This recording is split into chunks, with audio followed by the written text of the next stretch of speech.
Most people here today are going to be on East Coast, but if you're not, good morning, good afternoon. I don't think good evening. Um, my name is Rick White from 180 Biz, and we're going to talk about something I love to talk about, which is sales. Please, if you have any questions, write them down. At the end, we're going to have a chance to sit down and talk about them with you.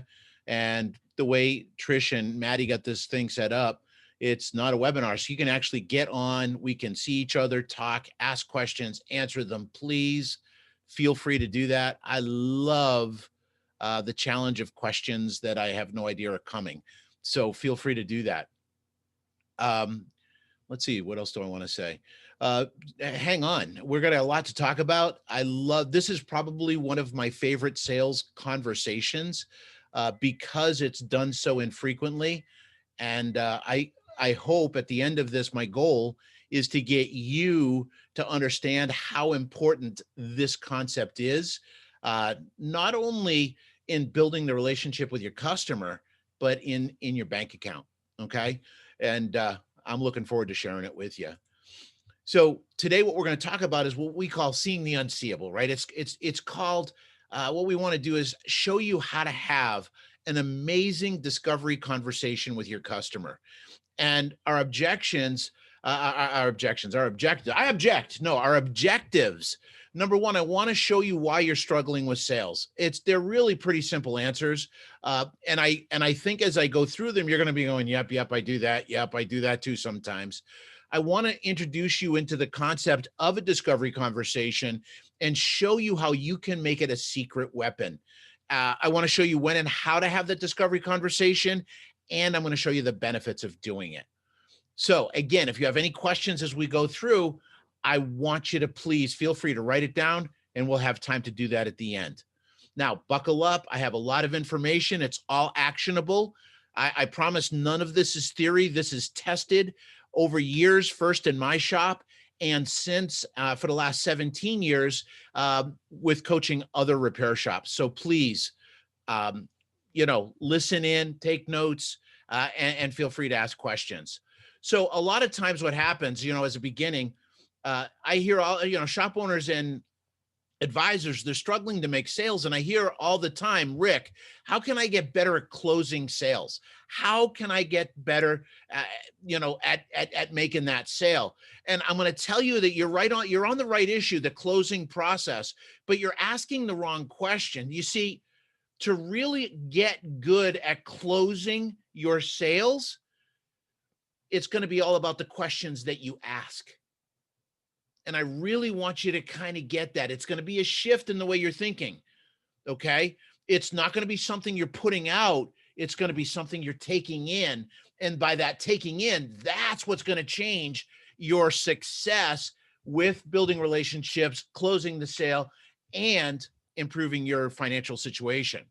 So let's talk about why there's the reasons why you have issues, why you struggle with sales. First, what's the first thing we do? A customer calls us up and starts asking questions, and all you do is answer their questions. You're dealing with the customer's and I want to say customer, they're not really a customer, they're a caller, right?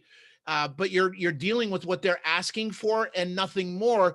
And what that really means is you're really just reactive. You're completely reactive to it. You are not in control. One of the things I'd like you to be aware of is if you want to be in control of a conversation, all you've got to do is ask questions. You've got to be the one asking the questions. And when you do that, you're the one that's in control of the conversation. I can ask a question of somebody in such a way that gets them from looking at something over here and gets them looking at something here. I can change a person's focus. I can change a person's outlook. I can change a person's emotions simply by asking questions. Now, what's another reason why you struggle with sales? Because you're more comfortable focusing on the vehicle, right? But here's what I'm going to tell you. If you're focused on the vehicle, all you're ever going to get is a transaction. You will never get a relationship. If you want a relation, you want to get, if you want to have just a wealth of thing going, wealth of money coming in, et cetera, you got to focus on the person, right? You focus on the person, you get a relationship. You focus on the vehicle, you get a transaction. I don't want transactions. I want relationships. Third mistake we see people make on the front counter all the time is they assume they know what the customer or the caller wants. You assume you know what they need. And remember what assume stands for, right? We gotta not assume things. We've gotta, one of the greatest gifts you can give yourself is the gift of curiosity. When you can go into a phone conversation expecting nothing and just being curious to see if you can help and serve them, it's going to completely change the dynamic of that conversation. You're actually going to surprise your caller by that attitude. You know, and one of the greatest analogies I can show you or explain to you, I have the gift of having grandchildren, right? Grandchildren are God's gift to us for allowing our teenagers to survive, you know, through their teenage years, right? Our kids. And I have a grandson now. I actually have 7 grandkids, but my grandson, when he was 2 and 3 years old, we would walk through Walmart. Yes, I live in Virginia, so we have Walmarts and stuff like that, and Sheets, and we would walk through Walmart, and we'd be going down one of the big aisles, and there's these people coming down this way here, and my grandson, with this big old smile on his face, would say hi to everybody. Just this big old smile. And you would literally see people like shake out of their cobwebs and kind of re-engage with the world, see this little boy and smile back at him and say hi. That is your goal when you are talking to someone on the phone. You've got to recognize that they're not really engaged in the call. They're just going through the motions. They're thinking other stuff. It's your goal to get them so they become a part of it, where you say something or do something in such a way that it kind of shakes them out of the hypnosis that they're in and gets them fully focused on what you're doing. The other thing that I see that reasons why you struggle is you really do want to help. Most advisors and owners I talk to, they really want to help the customer or the caller. They really do. But here's what happens when you assume you know what they need and you haven't asked questions, you don't know what they want. How can you really help them? Right? If you're going to assume you know what they need and want, you're going to try and direct them where you want them to go. It may not be where they want to go. You know, and there's an old saying that in sales, just like medicine, prescription before diagnosis leads to malpractice. If you go into a situation thinking you know what they want and where they got to go with it, and you start directing them that way, and it's not the way they want to go, they're out. It doesn't work. Now, I can see some of you right now, and I'm going to ask real quick, how many of you have made a sale in the last week? How many of you would just by a raise of your hands, you know, I've made a sale in the last week? Jimmy, you said you made a sale in the last week. Jimmy, my man, how you doing, boy? Hey, good to see you. Stay safe, brother. Stay safe. So listen, what if I told you you've never made a sale in your life? Think this through. Phil, I'm going to give you a call tomorrow. I don't want you to think I'm ignoring you, brother, okay? I'll give you a call tomorrow. So listen, you've never made a sale in your life. Now, when I say this to people, they think I got 2 heads. But I truly believe we have never made a sale. None of us have ever made a sale in your life, our lives. And I'm going to tell you why. It's because you don't make the decision. The only way you can make something happen is if you do it. But you don't make the decision in the sales process. You don't make the decision in the sales process. Your customer decides to buy. They make a buying decision. So it's them that's doing it, not you. See, all you can do is create an environment that makes it easy for your customer to say yes. That's what we've got to work on, is getting that environment where, hey, I know if I do certain things, then certain things happen. And that's what we want to do. So what's the fix for this? The fix for this is, number one, you got to uncover what the real issue is for that person, that caller, right? There's a thing right? How many times have you seen it where somebody says, I want this, but they really need this? We got to uncover the real issue. We got to be able to hear what's going on and see what the issue is. We need to focus on the person, not the vehicle. And we're going to talk more about that in a little bit. But you have got to focus on them. And you got to learn what they want. That is the whole idea of a discovery conversation. Uncover the issue, focusing on them, learning what they want, because what's our goal? Our goal is to build relationships. That's what it is. You know, one of the biggest mistakes I see our industry make all day long is the mistake that they think they're in the business of fixing cars. And I got to tell you straight up, you are not in the business of fixing cars. You are in the business of creating and growing relationships. And that's your purpose. And then your goal is to generate a profit. You're using the repair of the vehicle as the vehicle of creating and growing those relationships. And the sooner you can understand that, the sooner your life will change. Because I want you to understand that a customer will not buy anything until they feel understood. Now, read this book a long time ago. It was called Why Buy You, or something like that, by Jeb Blount. A really great book. And in that book, he talks about customers, you and I included. We ask ourselves 5 questions unconsciously every time we're in a sales situation. So, first question is, do I like you? Now, if I don't like you, I'm not going to play with you. If I don't like you, I'm going to take my business elsewhere. I have done that. I went into a dealership with my wife, excuse me. Just got a dry mouth here. I promise that's tea. Okay, so what happens is we walked into this dealership. This salesman came in and it was all about him. He was so pushy and manipulative. We were just like, holy crap, we're done. We're out. Okay. No COVID cough. Stop. I didn't die. That's not a COVID cough. Okay. So first thing is, my wife and I, we backed out. I wouldn't turn my back on the guy. So you got to understand, do I like you? It doesn't mean you make a sale. It doesn't mean you get the sale. It means you get to play. The second question your potential customer is going to ask is, do you listen to me?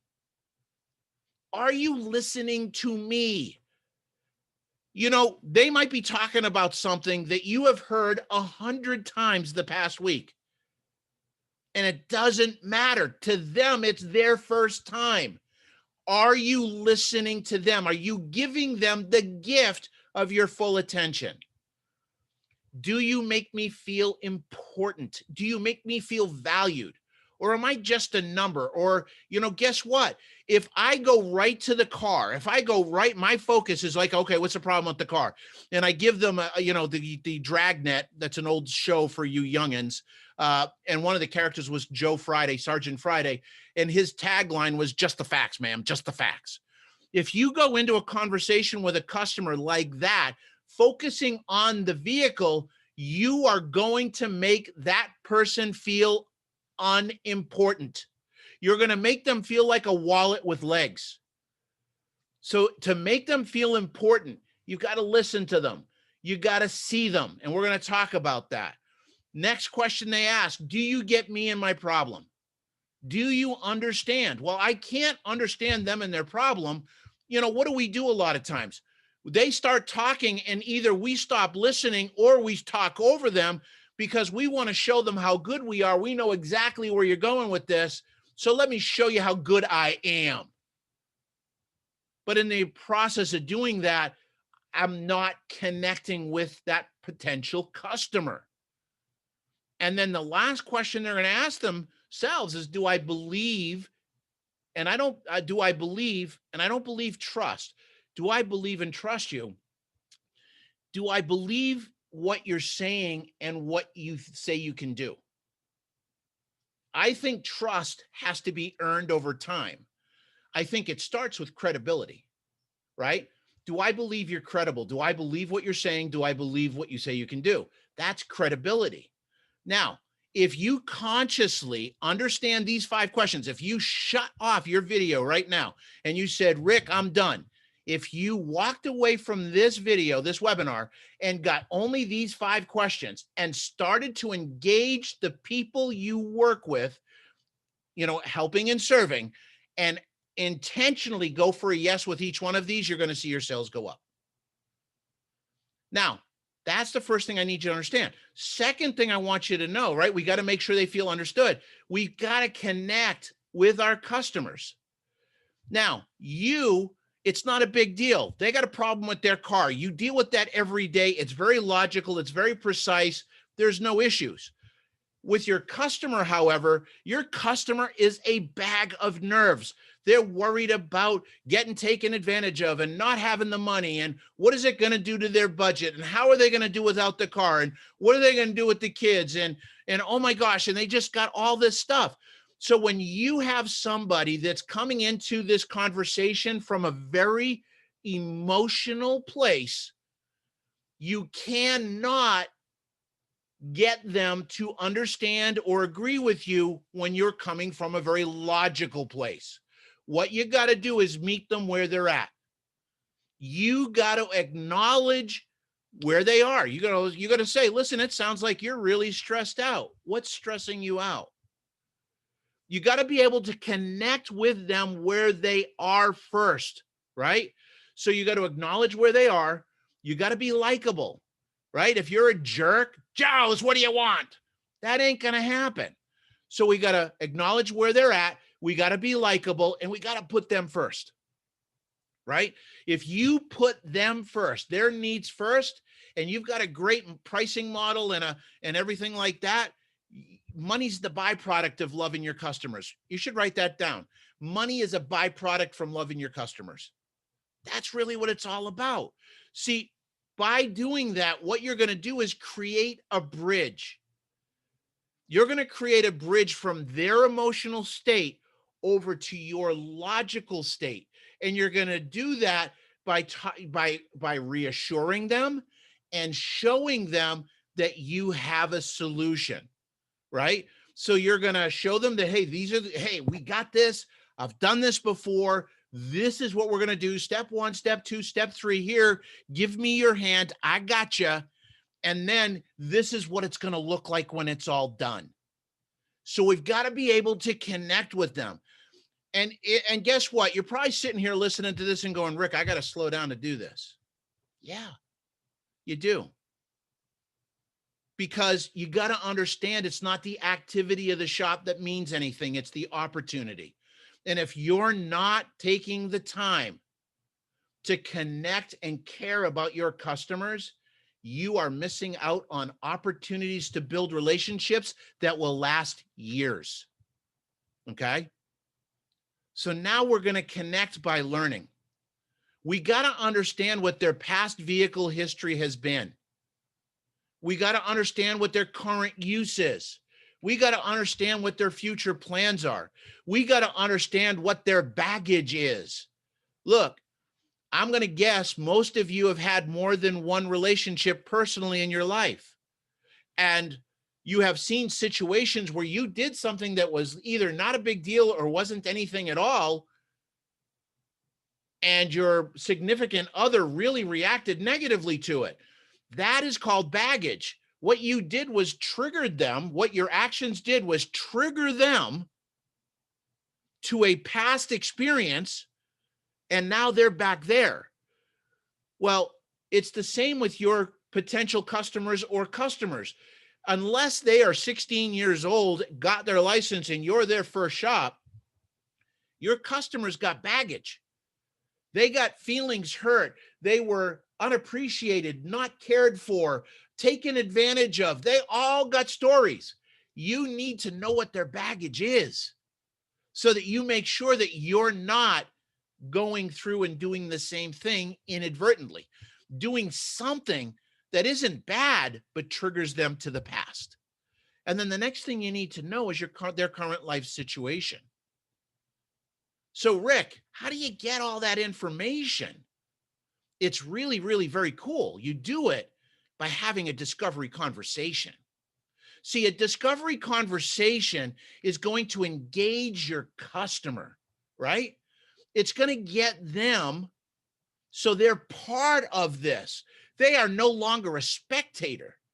This is something where we are actively going back and forth, making it about them, asking questions they've never been asked before. And they're going to come back to you and go, holy crap, no one has ever gone through this amount of time with me. And we're talking 3 to 5 minutes where you get to know them, their needs, their wants, their dreams, their issues. It really is important. The next thing a discovery conversation does is shows that the visit is about them. It's not about you getting another car in the shop. It's not about you taking advantage of somebody or getting more sales. It's getting them to see, wow, they really care. They want to help me. That's the goal of a discovery conversation. The discovery conversation is going to be awesome because what you want to have happen is you want them to think about their problem with you as the solution, right? Where they're calling around or whatever the case may be, and they're all freaking out. And we can talk about that afterwards if you want. But what happens is they're freaking out, and you're engaging them in such a different way that it's that you're the clear choice to get this to go. And the discovery conversation is also going to lower the sales barrier. And that's an amazing thing because every one of your customers are coming up with the walls up and the gates closed, right? They don't want what you're selling. They don't want it. But the reality is it's there. They need it. And all of this will work if you ask quality questions, right? Ask quality questions. Don't ask stupid questions. Ask quality questions and actively listen. Because questions are going to help you, quality questions, they're going to help you qualify your customer. You know, if I had a customer call me up or a caller call me and they said, hey, I got a check engine light, can you fix it? Hey, man, that's great. We're one of the best with check engine lights. Who told you to call us? And they're like, what do you mean? Like, well, like we got such a reputation for this. And then they tell me it's coming on once every 9 months. See, it's my job as an advisor to create what I call our high win probabilities. I don't want to take on jobs that have a low win probability. It lowers our reputation. It increases stress. It's a pain in the butt. So it gets to qualify your customer. Maybe you don't work on that kind of vehicle. That's great if you don't, but you got to have a solution so you can help them. Again, they engage your customer. It gets them out of the spectator section onto the field, makes them a part of it, and they feel better because they're not just listening. They're not just like right now. I love teaching, but for me, what really lights me up is the conversations that happen afterwards, because that's where the engagement is. Okay. And it's the same thing with your customers or your callers. You get them engaged, you're going to differentiate right then and there, which is a big part of it, isn't it? It's going to help you build a connection with your customers or your callers. It's going to help you understand what their needs are. It's going to help you find out what their buying motive is. It's going to help you get to know them and their situation. It's going to help you identify their filters. In other words, if I'm talking to somebody and I ask them, what do you, when I say vehicle maintenance, what do you think about it? And they say, oh, it's a bunch of wallet flushes. Is that a filter I need to be aware of? Yes. So that I can talk to them intelligently and get them to see something different. And again, questions are going to help build credibility. If you ask smart questions, people are going to think you're smart. If you ask dumb questions, people are going to think you're dumb. That's why it's so important to have great, credible questions set up so that everybody knows how to do this. Now, when we're asking questions, there's two types of questions. The first is a closed-ended question. It's answered with one word, yes or no, blue, green, etc. The other is open-ended questions, which require more than one word. It's a conversation. So an example of closed-ended questions: do you own this vehicle? No. Have you seen this problem before? Yes. When did you realize the problem? When did it start? What did it feel like? Where did it happen? Those are better questions to ask because it brings them into the conversation. Now, let's give you some examples, just some examples of different questions you can ask for the different areas that we talked about before. So to understand their past history, how long have you owned the vehicle? Now, that's a closed-ended question. They're going to give you a number of years. What made you choose this vehicle? Ooh, that helps me understand buying motive, right? My wife and I, we have a car, and I'll tell you the reason why we have the car is because it has a rear seat entertainment system. Remember, we have 7 grandkids. She loves to travel. My wife and I both do. And we can throw the kids in the back seat in their car seats, put a movie on. They put their little headsets on because, if honest to God, if I got to listen to Little Mermaid one more time, I'm going to go postal. But listen, that's the reason why she bought this vehicle. So if you understand that comfort is her big driver, does that help you understand her? Yes. Does it also help you understand how to present to her? Yes. Okay. And we'll talk about that in a little bit. Would you buy this vehicle again? I want to know whether they like the vehicle or not. This is one of the best ways to find out. Oh, I'd buy this vehicle in a heartbeat. No, I wouldn't buy it. Why? Right? I want to dig in, find out what their issues are. How has it treated you so far? What do you love about the vehicle? What would you change about it? Now, for present use, who's the primary driver? Are there any other drivers? What about passengers? Right? I got to be honest with you. If I'm talking to somebody about a safety issue and they're driving their kids around, we're going to bring that up. I have no shame. I'm willing to do that because I care. How many miles a day do you drive? What kind of driving do you do? Do you have any frustrations with the vehicle? I don't want to get accused of COVID cough again.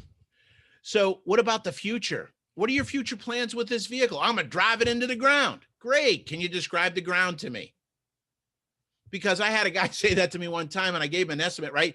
Come on, guys. You here, I'm going to drive it into the ground. You're going like this. Ka-ching, baby. I got it. This is awesome. I gave him an estimate for $1,000 and he's going, nope, I'm done with that car. So you need to know what the ground looks like.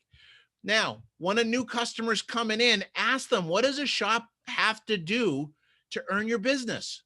What are you looking for in a shop? Why is that important to you? Looking at their baggage during service, what's most important to you? What's been your experience in the past? Have you been going to one shop over the years, or have you been kind of jumping around? Now, don't ask about where they've gone. That gets them defensive. But you can ask, if you don't mind me asking, what made you leave that last shop? Or if they're jumping around, what are you looking for in a shop so that they can continue to earn your business in your relationship? So that you get to see what's going on inside their heads. Now, the thing we got to be careful of is there's such a thing as question kryptonite, right? We all know what that is. Question kryptonite. 2 things. Number 1, it's not listening to the answers. And trust me, people can hear it. And then the second thing is you're asking questions you really don't want the answer to. And I'm just going to make a little secret here, little suggestion. If you don't want to know the answer, don't ask the question. So now we've talked about asking quality questions. Now let's talk about actively listening. Actively listening is where you really listen to the answers. You're not just hearing them. Now, one of the best things that I do, honestly, is when I'm talking to somebody, I take notes. When I do that, it stops me from thinking through or fast forwarding. I'm a lousy listener. Most of us are. Most of us listen to respond, where we'll listen enough. And when we think we know where the conversation's going, we stop listening and we start formulating what we're going to say instead. And I'm telling you right now, you're missing gold when you do. I want you to practice, and it's practice. It's hard to really listen to somebody. Give them your full attention. Don't be typing on your keyboard and having someone talk to you and you're just like this. Give them the gift of your full attention. That is your vision, your eyes. One of the strongest, there are teachers all around us. And one of the strongest lessons I've learned in this area at the time came from my 4-year-old grandson. One Sunday morning, my grandson had slept over Saturday. Sunday morning, he comes into the living room and I'm on my iPad and he says, "Papa, can I talk to you?" And I said, "Absolutely, Brandon, what's up?" And I'm still like this. And Brandon says, "Papa, I want to talk to you." I said, "Go ahead, bud, I'm listening." And he says, "Papa." And I said, "What?" He says, "Listen with your eyes." 4 years old, right? If that wasn't a kick in the butt from God, I don't know who it was. Listen with your eyes. I'm terrible at it. I'll have, we have Sandy is my sister-in-law. She works in here. She's phenomenal. She put this webinar, the presentation, the PowerPoint together. She's just phenomenal at what she does. My wife is here working too. And a lot of times they'll come up to my door and they'll ask me a question and I'm like this, I'm working on my computer. And I'm like, "No, man, stop. I got to talk to you. Go ahead. What's up? Let me finish what I'm doing." "Okay, you got my attention. Let's go." They need to know we're listening. We got to give them our undivided attention. And you want to listen only. Don't get defensive. Don't get upset. Don't disagree with them. That's not what it's about right now. It's to be curious. It's to see things from their perspective.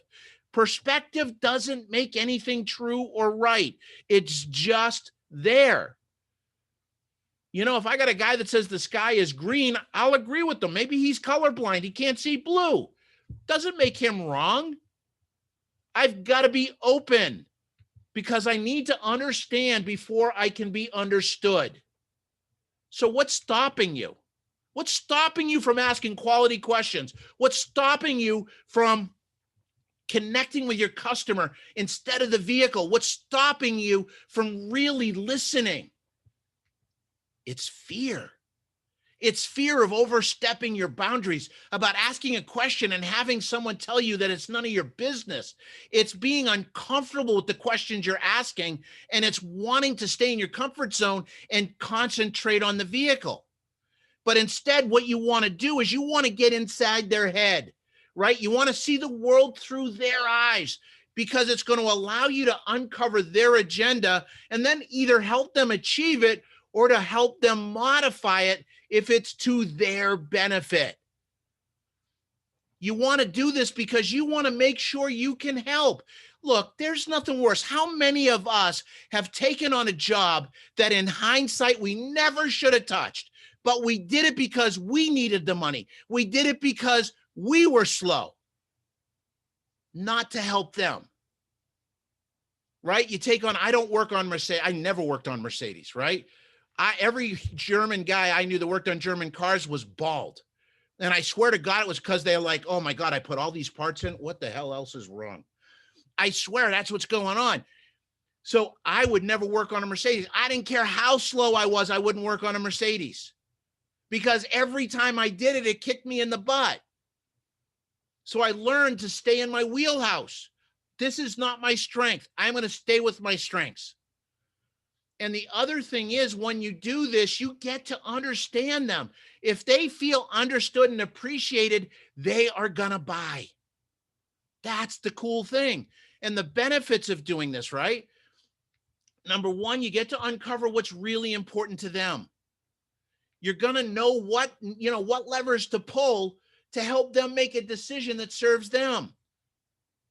They're going to show you in the way you converse back and forth. They're going to show you, they're going to be like, "Hey, Rick, listen to me because I'm going to tell you exactly how to sell this to me. Okay, so listen to me carefully right now." When you really get the discovery conversation down, they're going to show you how to present things to them. And here's the other thing, your confidence is going to skyrocket because your recommendations, you're going to know that they're going to exactly match theirs. Okay? That's the amazing thing about this. What a great benefit. Man, I'm going to be, as an advisor, I'm going to be like, "Man, I got this sale. They want to do this, this, and this, and I know that this exactly does it. I'm 100%. How many of us have got a new car in, the tech comes back with a list of stuff like this, and we get that sinking feeling in our stomach and go, "Oh, crap. Customer's going to think we're trying to oversell them." If I do this conversation properly, never a problem. So how do I do it? Well, the first thing I got to do is I got to be friendly, caring, and confident. You got to give them the gift of your full focus. And be, please listen to this. Write this down. Be you. Don't be polite. Don't be professional. Don't be prim and proper. People don't need facades. They need people they can connect with. And I promise you, there's enough people out in this world that will connect with who you genuinely are, that you will be able to provide for yourself, your team, and everybody's families. So be friendly and caring and confident. And then you want to make sure that you have empathy, right? That you're going to meet them where they're at. You're going to see them. You're going to see the person, and you're going to see what they're going through. You're going to hear it in what they're saying. You're going to hear it in the kind of words they're using. You know, I listened to one call with I was doing advisor training for this shop. New customer calls. Her car, it's snowing outside. It's in Colorado. It's snowing. In her minivan, the window won't go up. Excuse me. And she's completely freaking out. And she's talking about this. I can't drive. It's too cold. I got 4 kids. I need a car. I need a car. I need a car. I don't know what I'm going to do. I need a car. I don't know what I'm going to do. And this advisor, all she did was get the appointment. And the thing that absolutely blew me away was this shop had 13 loaner vehicles, and one of them was a minivan. If she had connected with empathy with the customer and said, wow, it really sounds like you're stressed out about a vehicle, would it help if I gave you our minivan loaner vehicle? We'll even help you put the car seats in. What do you think that would do to that customer, that caller's level of stress? Next, to help you differentiate, you're going to tell them what you're going to do, right? It gets them the full attention, and they understand what you want to do. So it would sound something like this. I'm going to pick on somebody. Grant, I'm going to pick on you. So I'm going to say, Grant, I really appreciate you being here. This is the first time you've come to the shop, and we do things kind of different than anybody else, and I think you're going to really like it. One of the things we do is we don't go in assuming we're not going to just fix your broken car, nor do we assume that you're going to want everything done and this and that and all this, and we're just going to push all kinds of stuff down at you. Grant, our goal here is to help you achieve your goals with your vehicle. Now, in order to do that, what I'd like to effectively do is crawl inside your head, see the world through your eyes as it pertains to your vehicle. Now, I don't know if you noticed, I'm kind of big. I can't fit in your ear. So the second best way to do that is to ask you some questions. Would that be okay so that you and I are on the same page? What customer is going to say no to that? Okay. Then I'm going to ask my questions, and I'm going to feed back what I heard. I'm going to feed back. Okay, so if I understand correctly, you've had this vehicle for 8 years. You absolutely love it. You bought it because you're keeping it because you want to drive it for another 5 or 6 years. You want to keep it in tip-top shape. Now, I'm giving him an opportunity. I'm giving Grant an opportunity to say, yep, you got it. Or I'm giving Grant an opportunity to say, well, you got this and this, but this is what I meant here. See, what I'm allowing Grant to do is correct me. Remember the 5 questions? Do you make me feel important? If I allow Grant to correct me, my understanding of his wants, needs, dreams, and goals, does that make him feel more important? Ooh, pretty cool, yes? So then you're just going to feed back, and this is all there is to it. And we're just going to have some great questions, and it's a conversation. We never, ever want to make it feel like an interrogation. Okay? Really, really important not to make it feel like an interrogation. So listen, in conclusion, right? 2 of the best words in a webinar. In conclusion, if you love what you do and you focus on them and their problem, you make their agenda your agenda, you're going to see your sales increase right now. Questions? And I think I did that in 40 minutes. I did pretty good. So we got plenty of time for questions. Let's go.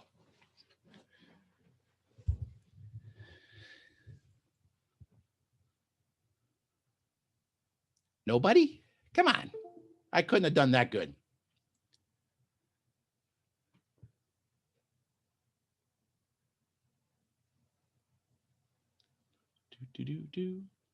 Hey, Bill, it's good to see you. Same here. What do you want to talk about? What's that? So what do you want to talk about? I'll talk about anything. Any questions on this? Sales? I'll answer anything. Except what happened to Kennedy. I had to sign something said that I would never tell. And that's John Kennedy for any of you youngins. Well, one of the things that we're trying to get our heads around next year, and working on what our percentage of sales is compared to what we're actually estimating, and trying to wrap our heads around how we can improve that a little bit, increase that percentage, kind of close the gap. I mean, we're already doing all the work, estimating everything, and how to, that's to me our biggest opportunity. So I don't know, Bill, you have any thoughts on that? Bill, what management system are you using? I'm on Shopware.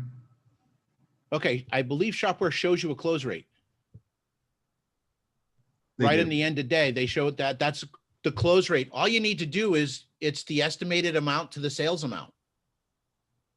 And you can watch it by advisor. As long as the advisor of record is the correct one, you can see what the close rates are.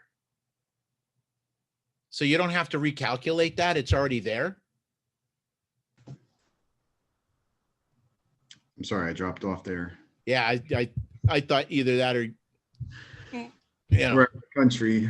We got some rural internet out here. Yeah, I hear you completely. So really, it already measures the close rate, I believe, in Shopware. Yeah, so we're trying to see how we can move that forward. Right now, we're clipping somewhere between 30 and 35, and how can we move that up? So okay, so there are some other coaches out there that tell you 50% is a good number for that number. I'm going to tell you that I think it's low. If you have a high trust environment, I think you should be in the 70 to 85% range. That's what I thought to do.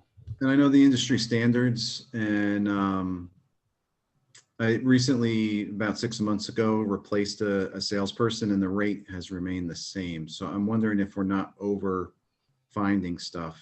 I know maybe not. We're throwing in all the flushes, like we deem everything available. Maybe we shouldn't. That's what I'm wondering. No, I think you should. I think I would listen to, and I can't know without hearing how it's being presented. Mm-hmm. Remember I told you when I had the conversation with Grant, one of the things we do is we're going to help you get your goals met. The second thing I tell people all the time is, listen, our goal is not to fix your car today. Our goal is to build a relationship. When we come to your car every single time, like a doctor or a lawyer or anything else, we're a professional. We're going to let you know what the condition of your vehicle is. And we're going to let you know everything it needs to keep it where God and General Motors or God and Nissan want it to be, right? And that we're doing that so that you can make the best informed decision for yourself. So I'm using it as an informative. That's the way I'm presenting it. And then I'm going to say, okay, here's what you brought it in for. Here's a couple of repairs we saw. Here's some maintenance we see. And here's some cosmetic things we see, if there's any there. And here's what your total investment would be to get this vehicle back to where God and General Motors would like it to be. And that works pretty well.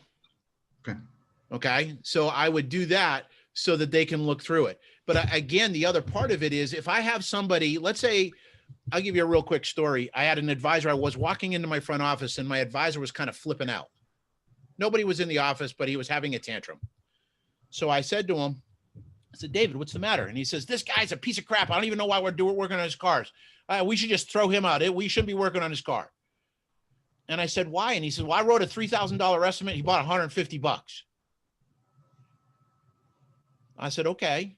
I said, calm down, which is actually the worst thing you can say to somebody when they're upset. But anyway, I said to him, I said, okay, well, go into the history. He has another vehicle, doesn't he? And he looked up and he goes, yeah, a minivan. I said, go through the minivan. Take a look at the minivan. And he went through the history on the minivan. He's like, holy crap, this guy fixes everything on the minivan. And I had to get my advisor to understand that different people have different needs for the vehicle depending upon what it is, right? And I said, look, this car we're working on today, this is his beater. He's the only one that drives it. He drives it 8 miles back and forth to work. And he's got 2 requirements for it right now. Number 1 is when he aims it at something, he wants it to go there. And number 2, when he steps on the brakes, he wants it to stop. Anything else is extra. I said, and if we understand that and can build our estimates around that, then that gives us less of a perception of overselling, right? Or that fear of overselling. But when we understand, that's the whole idea of having a discovery conversation. So we do it by vehicle, so we understand what their needs, wants, and goals are. And then we want to show them that it's our job, right? That's what we're here for, is to help you achieve those goals. And when we can do that, that buyer resistance, the walls start to come down. And that's why that discovery conversation is so important to have. Now, one of the things I didn't say in here, and I'm going to say it now, is there's different times you can do things, right? You can do the right thing at the wrong time and get the poor result. Let me give you an example. Has anybody ever tried to frost a cake before you baked it? It gets ugly. Okay? It gets ugly. You get clumps of frosting in the batter and everything like that. It's really gross. So don't ask me how I know this. Also, don't ask me why I know never to put regular dish soap in a dishwasher. Don't ever ask me that either. So we can do the right thing at the wrong time and get the wrong result. So if I have a car, let's say, Phil, you dropped off a car. It's first time I've seen it. I call Phil up and say, hey, Phil, listen, man, your car really needs a lot of work. Let's talk about what you're using it, what your future plans are, that kind of thing. What's going to happen right then and there is every orifice in Phil's body is going to tighten up. Because right then and there, Phil's thinking, oh, no, I'm not talking to you now. Anything I say can and will be used against me. Does that make sense? So what I want to do is I want to have the discovery conversation at the very beginning of the interaction. At the very beginning of the interaction. Because when I do that, and I start off with, hey, Phil, I want to make sure we're on the same page. I want to help and serve you to the best of my ability and make sure we're on the same page. Does that make sense? Who says no to that? Okay, so we got to do the right thing at the right time. Now, we don't have the same conversation every time, right? Once I've had the discovery conversation, you need a way to capture it and put it into your software system. When the customer makes the appointment, before they come in, I review it. And when you come in, it's just going to be, hey, Phil, listen, I just want to make sure we're still on the same page. You're still planning on driving this for another 4 to 5 years, want to keep it in tip-top shape. You want to know if anything's going wrong first. And that's pretty much where we're at. Is that correct? Yep.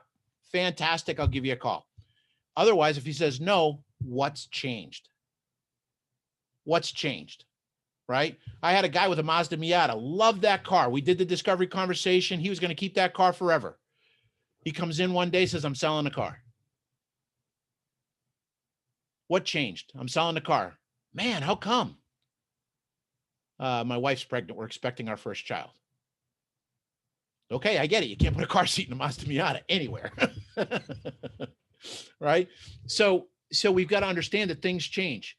And if you're like me, I'll answer your questions once, but if you're going to ask me a bunch of times, I got a problem. You're wasting my time now. You weren't listening the last time. You got to find a way to capture them, keep them in there. Some of the questions are customer focused. Some of them are vehicle focused. So if they bring a new vehicle in, I don't do the whole customer thing again. I just go into the vehicles and I go through the vehicle questions. Does that make sense?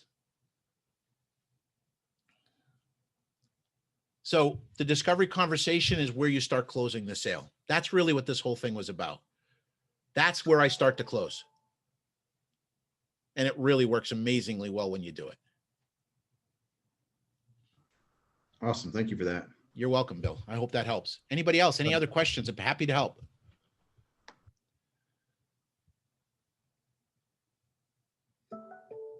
Not even a wisecrack from Jimmy. I can't believe that. My fellow scouter. Hey, I got Jeff Taylor. I got Jeff Ford on here too. Wendell Taylor's. Hey, Jeff, how you doing? Tobin, appreciate y'all being here. Okay. Well, we either got to start singing, we got to start a sing along or get some music going or finish this puppy up. So I want to thank everybody for being here. I hope you found it helpful. If you'd like to get a sample of some, these questions to ask, just reach out to info@180biz.com and I'll send them out to you. And that goes for anybody listening to the recording. The other thing I'd like to offer is anybody that starts to start to implement this. If you come into any challenges, give me a holler, reach out. I'll donate up to an hour to help you through it because we're here to help shop owners succeed. We're an industry that has been subsidizing auto repair for way too long, generations. It's time we get paid what we're worth. And that's what I'm on a crusade for. So there you go. Okay, so Maddie and Trish, I'm going to give back to you. All right, thank you so much, Rick. That was awesome. Even I learned stuff, and I'm not working in a shop. That was great. Thank you, everybody, for attending. This recording will be emailed out to everybody who is registered and also posted on our social media pages. Be sure you go give 180biz a like on Facebook and Instagram and Twitter, and then YouTube. We got a new YouTube channel too. The YouTube. Go visit Right. on YouTube. If you're interested, our next webinar is going to be next Wednesday, same time, all about PPP loan forgiveness, brought to you by Farm Alice. So if you can join us, go ahead, do the same thing you did last time, register on our website. We'll see you there. All right. Y'all take care. I want to wish you a happy Merry Christmas, Happy Hanukkah, Happy Kwanzaa. Is there anything else I am not thinking of? Just happy holidays. And I'm going to ask everybody, I know we're really this has been a weird year. Take a moment and look around and see if there's somebody that needs a kind word, a pat on the back, right? Socially distance, a meal, or maybe some toys, right? So let's make sure that this year doesn't kick our kids' butts, right? They shouldn't be affected by this. So please take a look around. And if you can help somebody, please do. Thank you. Thanks, Rick. Take care, everybody.